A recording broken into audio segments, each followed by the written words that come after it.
very big question. One is music education, and so initiated by former colleague Jenny McRitchie, I've been deeply involved in a project with people aged 65 to 80 learning an instrument for the first time. And the bottom line of the study, which is much more lengthy and strongly designed, I would say, is that these people not only learnt some musical skills that we could measure, but also got cognitive and motor benefits.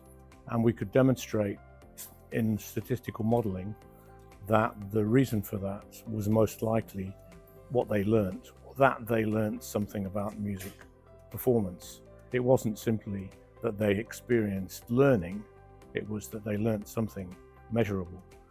So that's actually a rather strong observation, and at the same time, as most of us would know, music education in many countries is really decaying, to put it tactfully, and there is considerable political awareness and building concern about that, but nevertheless the decay is huge.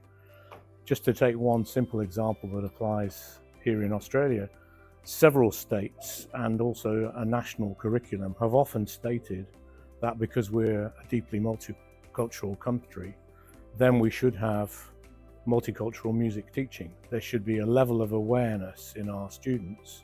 So now these are young people, of course, rather than the 65 to 80-year-olds I was talking about. They should be aware of lots of different kinds of music.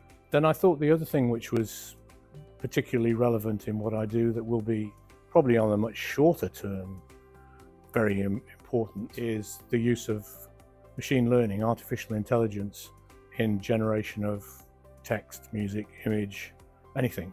If it could be used such that its innards, if you like, the analog of how a machine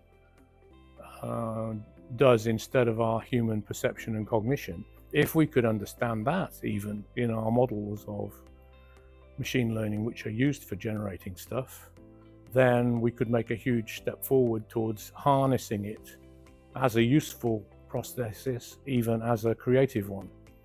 And so I think the kind of stuff that we're doing where we try to use AI to generate novel music, and alongside on the bigger scale we try to understand more of how creativity works with and without machines, I think that will be very important in the very near future.